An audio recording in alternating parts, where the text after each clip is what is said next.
सो hi guys, background verification की एक नई वीडियो में आप लोगों का स्वागत है। आज हम बात कर लेते हैं केस नंबर 36 की। तो इस वीडियो को आप एंड तक ज़रूर देखें, तभी आपको इस वीडियो का जो स्टोरी लाइन है वो समझ में आएगा। आप में से बहुत सारे लोग ऐसे हैं जो बैकग्राउंड वेरिफिकेशन की किसी ना किसी प्रॉब्लम में फंसे हुए हैं, कोई गाइडेंस चाहिए, कोई सजेशन चाहिए। तो मैंने स्क्रीन पर अपना नंबर डाला हुआ है, आप मुझे 1-to-1 कॉल, व्हाट्सएप, जो भी आप बात करना चाहें कर सकते हैं, बट ये पेड होगा। तो चलिए स्टार्ट करते हैं।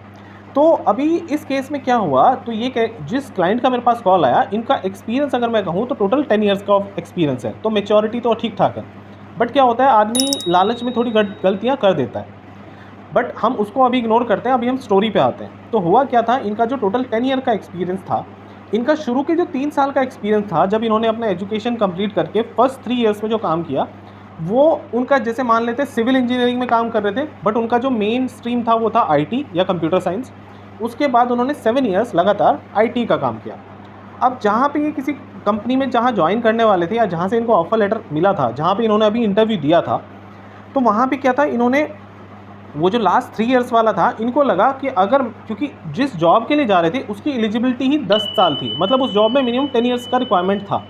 तो इनको लग रहा था कि अगर वो 3 ईयर्स वाला मैं दिखाऊंगा तो कहीं वो कंपनी के लिए नेगेटिव ना हो जाए। तो इन्होंने क्या किया, टोटल 3 कंपनियों में काम किया। एक शुरू वाली कंपनी में 3 साल, उसके बाद 4 साल, फिर 3 साल।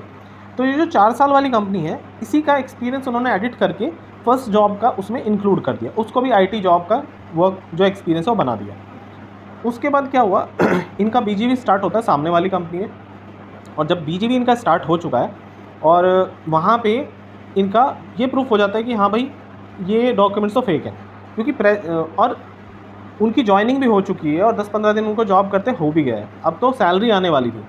तो बट क्या था, कंपनी थोड़ी छोटी थी जिसमें ये जॉइन कर रहे थे, तो वहाँ का बीजीवी थोड़ा सा स्लो था।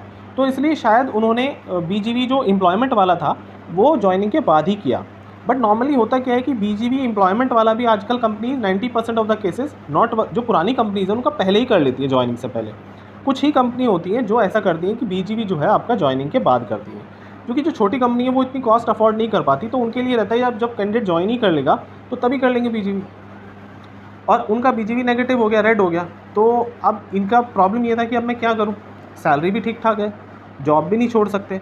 तो मैंने उनको सबसे पहला सजेशन यही दिया कि भाई पहले तो आप ये कोशिश करें कि जो पुरानी ऑर्गेनाइजेशन है जिसको आप छोड़ के आए हैं, अपने मैनेजर वगैरह से बात करो, क्या आप वहाँ पे रिटेन हो सकते हैं। वो कहने लगे कि हाँ मैं रिटेन हो सकता हूँ।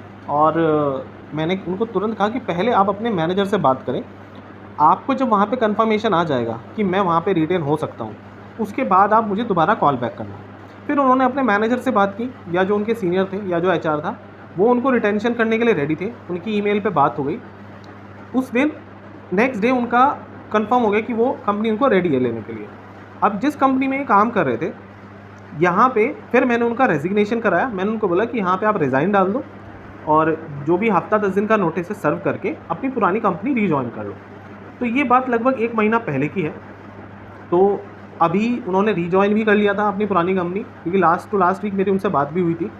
और उससे क्या हुआ, उनका करियर बच गया। और क्योंकि प्रेजेंट कंपनी में तो ऑब्वियस सी बात है, रिपोर्ट रेड हो गई थी, उनको एचआर ने बता दिया था या तो आप खुद रिज़ाइन कर दो या फिर टर्मिनेट भी हो सकते हैं। और उसका कोई फ़ायदा भी नहीं था, क्योंकि अगर वो ये वेट करते रहते कि अब मैं नेक्स्ट जॉब में जाऊँगा, तो बात वो वही है, कोई ख़ास चेंजेस तो नहीं होंगे, उल्टा फाइनेंशियली अनस्टेबल हो जाएंगे। तो बेटर यही रहा कि उन्होंने पुरानी कंपनी ज्वाइन कर ली। और मैं सभी को ये सलाह देता हूँ कि आप जब भी कोई कंपनी छोड़ रहे हैं, तो कंक्लूज़न तो इस वीडियो का मैं आपको बता ही देता हूँ। कंक्लूज़न तो ये है कि जब भी आप कोई कंपनी छोड़ रहे हैं, कोई भी कंपनी लीव कर रहे हैं, उसमें कोशिश करें कि आपके रिलेशन ख़राब ना हो, क्योंकि हमें नहीं पता आगे कैसा टाइम आने वाला है, कभी भी हमें किसी की भी ज़रूरत पड़ सकती है। तो किसी से भी लड़ाई झगड़ा ना करें, किसी से रिलेशन ख़राब ना करें, भले ही चाहे आपको 5-10 दिन एक्स्ट्रा नोटिस सर्व करना पड़े, तो उससे सामने वाला बंदा खुश भी हो जाता है और आपके रिलेशन भी ख़राब नहीं होते। अब इस बंदे के रिलेशन अच्छे थे, उसी के बेसिस पे रिटेन हो गया पुरानी कंपनी में या रीजॉइन हो गया। तो यही बेनिफिट होता है अच्छे रिलेशन का जो आप कॉर्पोरेट में रखते हैं। मैं ये नहीं कह रहा कि आपकी कंपनी में पॉलिटिक्स हो रही है और ये हो रहा है वो हो रहा है। देखिए वो तो हर कंपनी में होगा, वो तो ह्यूमन बीइंग है, वो तो ह्यूमन नेचर में है, उसको आप नहीं रोक सकते, ना मैं रोक सकता, कोई नहीं रोक सकता। बट ये कि हम लोग अगर स्किल पे हम हार्ड वर्किंग हैं, अपनी स्किल पे फोकस करते हैं और अपने काम से काम रखते हैं, तो हम एक अच्छे रिलेशन भी मेंटेन कर सकते हैं। अगर सामने वाली कंपनी कह रही कि भाई मेरे को अर्जेंसी है, आप जल्दी आइए, मान लो 1 महीने का टाइम नहीं दे सकता, 15 दिन में आना है, तो आप उनको क्लियरली बोलो कि भाई मैं अपना कंप्लीट नोटिस सर्व करूँगा, जब मेरा नोटिस कंप्लीट हो जाएगा तभी मैं आपकी कंपनी ज्वाइन करूँगा, क्योंकि मैं आपकी जॉब के बेसिस पे प्रेजेंट कंपनी के रिलेशन ख़राब नहीं कर सकता, भले ही चाहे आपको 50% हाइक मिल रहा हो सामने वाली कंपनी। तो समझने वाली बात यही है कि बैकग्राउंड वेरिफिकेशन तो एक प्रॉब्लमेटिक चीज़ है ही आज के टाइम में, बट आगे चल के बैकग्राउंड वेरिफिकेशन और ज़्यादा स्ट्रिक्ट होने वाला है, क्योंकि देखिए हमारे इंडिया में पॉपुलेशन बहुत ज़्यादा है और एम्प्लॉयमेंट अपॉर्चुनिटी भी ज़्यादा है, बट एम्प्लॉयमेंट अपॉर्चुनिटी उस एरिया में कम है जहाँ पे एक्सपीरियंस लोगों की रिक्वायरमेंट है। तो वहाँ पे डिमांड सप्लाई आगे चल के फ्लक्चुएट होगा, जहाँ पे काम करने वाले लोग ज़्यादा होंगे और जॉब्स कम होंगी।